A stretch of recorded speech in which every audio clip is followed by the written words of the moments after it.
त्रिलोकतान दशानंत वीरान सुखात्लोक सत्यज्ञान धन प्रणव राम रास्माकम श्री गुणधनदी नाम देश। आज जो है पारस स्वाति तिसला विजय इनकी तरफ से भी शांति धारा है। स्वप्निल किशोर सूर्यवंशी गेवराई इनकी तरफ से शांति धारा आया है। इसी प्रकार जो है आदिवीर का भी जन्मदिन है, बहुत बहुत ढेर सारी बधाई। और आदिवीर के जो है इनका बर्थडे, बहुत बहुत मंगल कामना है, उनके जीवन में यशस्वी हो ऐसे आशीर्वाद प्रदान करते हैं। बहुत बहुत सुंदर आशीर्वाद, फले फूलो और अच्छी तरह जीवन यशस्वी बने ऐसे जो है मंगल कामना है और मंगल जीवन बने ऐसी भावना भाते हैं। अश्य नाम देयश्य श्रीमान आदिवीर जैनश्यहम श्री पारस स्वाति तिस्ला विजय स्वप्न किशोर सूर्यवंशी नाम दियेश्य मृत्युम चिंचिंद बिंद हति कामम चिंचिंद बिंद बलि कामम चिंचिंद बिंद क्रोधम चिंचिंद बिंद सर्वविघ्नं च सर्वयं चिंचिंद बिंद सर्वदुष्टभयं चिंद सर्वमृपयं चिंद बिंद सर्वग्रह वयं चिंद सर्वचामरं सर्वपरमंत्रं चिंद सर्वपरघातं चिंद सर्वकुक्षरोगं चिंद बिंद सर्वशिरोगत ज्वरनार चिंद बिंद गजमारिं चिंद बिंद सर्व महिषमारिं चिंद अजमारिं चिंद सस्यमारिं धान्यमारिं चिंद कलपत्र पुष्पमारिं चिंद बिंद सर्व फल राष्ट्र देशमारिं चिंद सर्विषमारिं चिंद क्रोवेतल शाक्नि डाक्नि वेदिनियं चिंचिमिंद मोहनियं चिंचिमिंद कर्माष्ट चिंचिमिंद ओम सुदर्शन महाराज चक्र विकृत्य सर्व शांतिं कुरकुरु जनानंदनं कुरकुरु सजीवानंदनं कुरकुरु भव्यानंदनं कुरकुरु गोकुलानंदनं कुरकुरु सर्व ग्राम कुरकुरु सर्वलोक सत्तम कुरकुरु सर्वानंदं कुरु सर्व दुःख महना द पच पच कुट कुट शीघ्रं सर्वस्मानं हुं फट् स्वाहा। ओम नमो रते भगवते श्रीमते प्रक्षिणाशेष कल्मषाय दिव्य तेजो मूर्ति नमः श्री शांतिनाथाय शांतिकराय सर्व पाप प्रनाशनाय सर्व विघ्नाशनाय सर्व रोगोपसर्गनाशनाय सर्व प्रकट क्षुद्रोप सर्व छामड़ाम नाशनाय ओम राम ह्रीम रूम राशि अवसा। आप लोग अपने अपने परिवार का नाम लीजिए। आश्चर्य सर्व शांतिम तुष्टिम पुष्टिम रिद्धिम सिद्धिम आरोग्य संपदाम कुरकुरीम वशट नमः स्वाहा। मृत्युंजय मंत्र। ओम ह्रीं नमो ओम राम नमो अरहंता नमो ह्रीं नमो सिद्धा नमो ओम रूम नमो आईर्यानम ओम रोम नमो वज्राय नमो ओम रह नमो लोवे सवसावनम सर्वाप मृत्युम गाते गाते आयुष वर्धय वर्धय स्वाहा। ओम नमो भैवदो अड्डमान सरिसाम चक्कम जलतम गच्छे आयासम पायासम जैवा विवादेवाथम बेनवारनंगिनवा रायिनवा मोहिनवा सवजीव सत्ता नम पराजितो भूतो रक्क रक्क स्वाहा। संपूजिकानां प्रतिपालकानां यतेन्द्र सामान्य तपोधनानां देशस्य राष्ट्रस्य पुरुषस्य राज्ञ करोति शांतिम भगवान जिनेन्द्र। कुछ बातें कर लेते फिर दूसरा एक शांति धारा आरंभ करते हैं। आप सबके नाम पर जितने भी झूम पर हैं और झूम के पर जितने विराजित हजारों लोग जो है उनके नाम पर शांति धारा कुछ क्षणों के बाद शुरू करते हैं। उसके पहले आप सभी को जो है दो चीजें कहना चाहूंगा। आज मंगलवार है, इस निमित्त जीवन मंगलमय बने दो वस्तु पर प्रभाव डालता हूं मैं आज। सबसे पहले जहां आप रहते हो, जिसे घर बोलते हैं, जिसे निवास बोलते हैं, जिसमें रहने का बसेरा, जहां हम 16 घंटा वास करते हैं, उसको एक मंगल बनाए। और जिसके साथ, जिस बॉडी के साथ हम जीते हैं, जिसे 24 वर्ष जिसमें हमें वास करना है, जो आत्मा वास कर रहा है, जीव वास कर रहा है, ऐसे बॉडी को मंगल बनाए। उस पर प्रकाशित आज दो चीजों से हम प्रभावित करते हैं। घर को कैसे मंगल बनाए, ध्यान रखिए, वस्तुओं से बहुत परिणाम पड़ता है। कुछ चीजें घरों में ऐसे रखे जिन्हें मंगल वातावरण बन सके। ध्यान रखिए, समोषण के अंदर भी अष्ट प्रातिहार्य मंगल द्रव्य होते थे। अष्ट प्रातिहार्य ये मांगलिक का सूचक होता था। अशोक वृक्ष है, भामंडल है, छत्र है, चामर है, ये भी मंगल द्रव्य कहलाए है। आपका भी जो निवास है वहां भी कुछ मंगल वस्तुएं होना चाहिए, जैसे आपकी घर की जो नेगेटिव ऊर्जा है वो पॉजिटिव में बदले, देखते आनंदित हो। कई जीवन ऐसे होते, कई घर हम लोग आहार करने जाते हैं, ऐसा लगता है कब बड़े बड़े महल होते, बड़े बड़े बिल्डिंग होते हैं, परंतु वातावरण देख के ऐसा लगता है कहाँ फंस गए, कहाँ अभी घंटा आर नहीं, आधा घंटा आर करके कब निकले यहाँ से, ऐसा होता है। और एक झुपड़पट्टी भी होता है, एक सादा सिंपल घर भी होता है, और वहां जाने के बाद बड़ा आनंद आता है, बड़ा शांति का अनुभव होता है। तो वहां की एनर्जी, वहां का वातावरण जो है मनुष्य के जीवन में परिणाम डालता है। आपकी शुरुआत जो है मंगल द्रव्य से, आपकी गेट से शुरू होना चाहिए। आपका जो घर का गेट है, वह घर का गेट से आपकी जो है मांगलिक वस्तुएं होना चाहिए। अब घर का जो दरवाजा होता है, वो दरवाजे के बाहर जो आजू बाजू जो दीवारें होती है, वहां मेरे अध्ययन के अनुसार अगर वहाती स्वस्तिक या बीसा यंत्र अगर वहां होता है, तो आपका जो घर का जो आकर्षणता है, घर की जो वैभव है, समृद्धि है, वो बढ़ेगी। उसके बाद गेट की बात कर लेते हैं। गेट के अंदर जो है, गेट के जो दरवाजे हैं, वहां कार्टून पीटून न होते हुए वहां कुंभ नंदावर्त स्वस्तिक, सादा स्वस्तिक नहीं, नंदावर्त स्वस्तिक आदि अगर वहां हो, तो निश्चित रूपे ना आपके जो आना जाने का जो एक दरिया है, जब भी आप बाहर जाएंगे तो आनंदित जाएंगे, और जब बाहर से अंदर आएंगे तब आनंदित मुस्कुराते हुए अंदर आएंगे। ऐसी मेरी एक विचार है, और यह प्रैक्टिकल में भी आपको देखने को मिलेगा। तो सभी से निवेदन करना चाहूंगा, आप जो है जरूर इस बात पर ध्यान रखिए और इस बात पर अनुग्रह अनुचर करिए। अब रही बात, कई लोग नास्तिक होते हैं, उन्हें कुछ कह नहीं सकता हूं।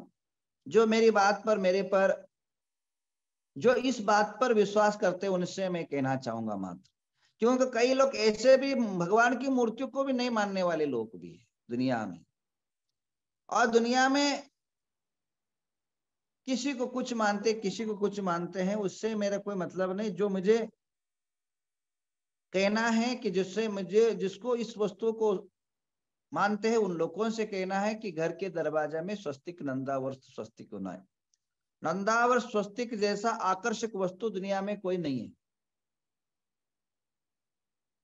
ध्यान रखिए, जितने भी दिगंबर दीक्षा या श्वेतांबर दीक्षा होती, उस पर जो बैठते साधु, स्वस्तिक बना करके उस पर उनके ऊपर बैठाया जाता है। कारण उनकी चरित्र और चारित्र और संन्यासत्व के गुण जो है सदा स्थिर रहे, हमेशा वृद्धि को प्राप्त हो। इसलिए जो है जहां संन्यास दीक्षा देने की विधि और विधान है, जो संस्कृति है, उसमें निश्चित स्वस्तिक को चुना है। और जहां जहां भगवान जन्म लेते हैं, चाहे अयोध्या में हो चाहे अन्यत्र जहां जन्म लिए हैं, वहां भी जो है स्वस्तिक निर्माण होता है। जनन सार्थक हो, जन्म सार्थक हो, इसलिए स्वस्तिक का अपने घरों में होना बहुत जरूरी है। और मात्र वहां भी ना हो, जहां भी बच्चे पढ़ते हैं, जहां भी बच्चों का अध्ययन कक्ष है, वहां भी स्वस्तिक होना बहुत जरूरी है, जिससे उनके जीवन जो है आनंदित और तो मांगलिक हो सके।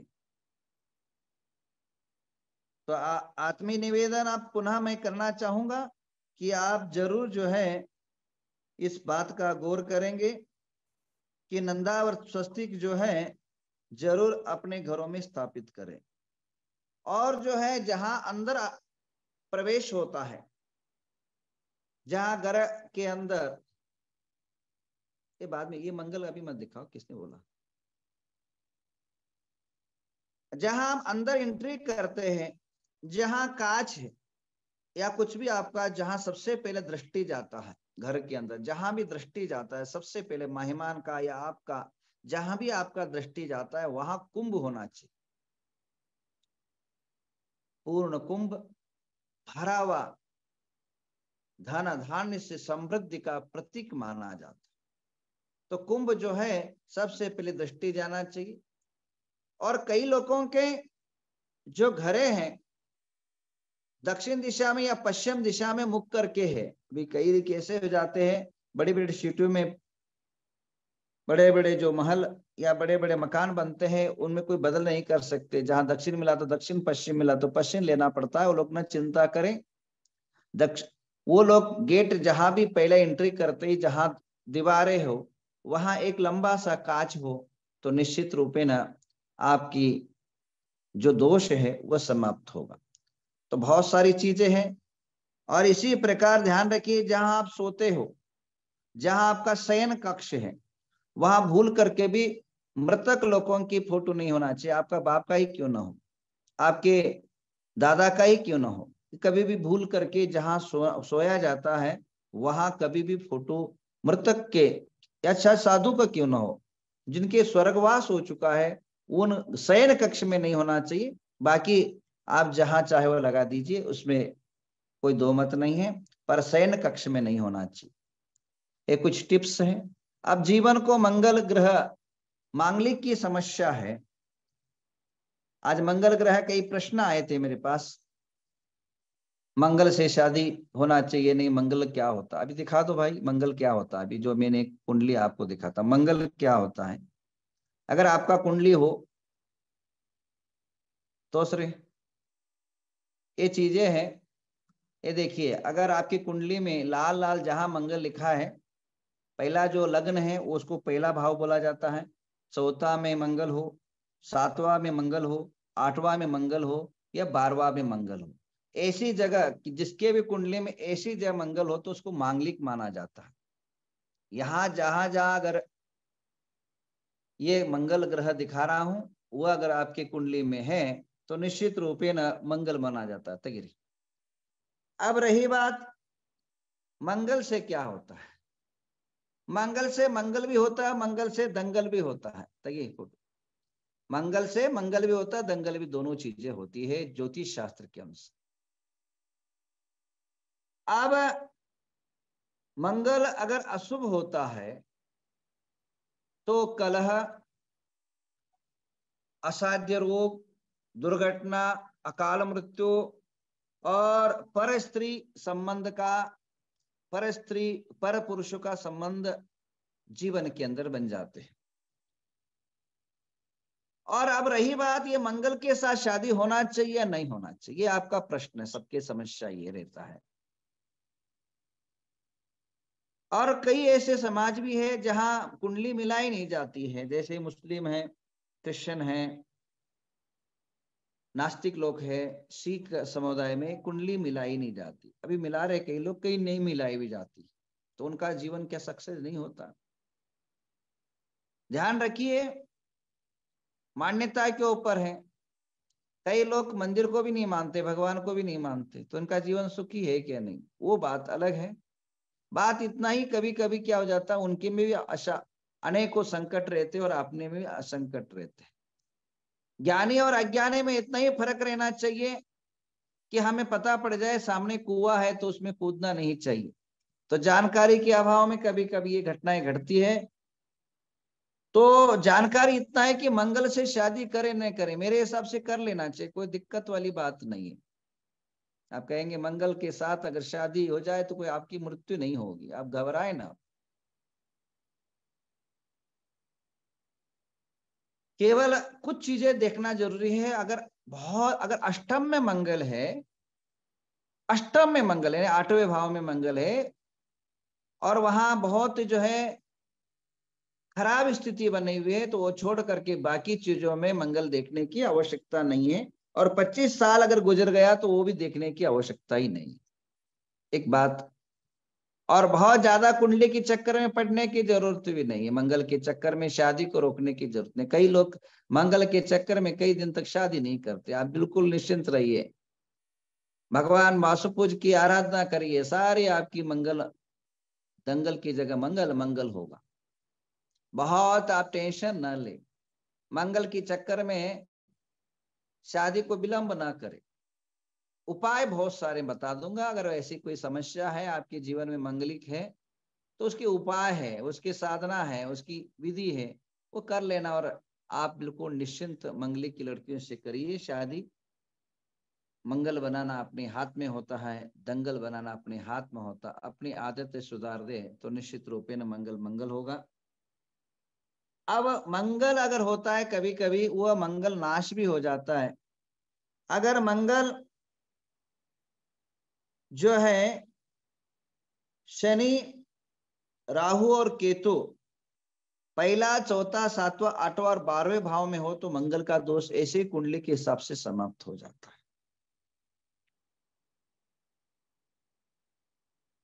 ध्यान रखिए, मंगल कुंडली की देखने की जरूरत नहीं।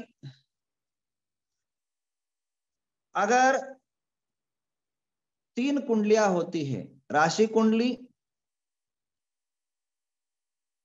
नवमास कुंडली और जन्म कुंडली, 3 कुंडली में एक जगह या 2 जगह अगर मंगल हो तो कोई देखने की आवश्यकता नहीं। तीनों में अगर मंगल आ जाता है, नवमास कुंडली, लग्न कुंडली और राशि कुंडली में अगर मंगल पाया जाता है, तीनों में अगर मंगल पाया जाता है तो डेंजर हो जाता है, थोड़ा सा दिक्कतें आ जाती है। उस चीजों पर थोड़ा गौर करें। सामान्य अगर मंगल हो तो कोई भी विचार ना करें, ऐसी मेरी सलाह है, आप सबसे राय है। अब रही बात मंगल शुभ है या अशुभ है, हम कैसे जाने?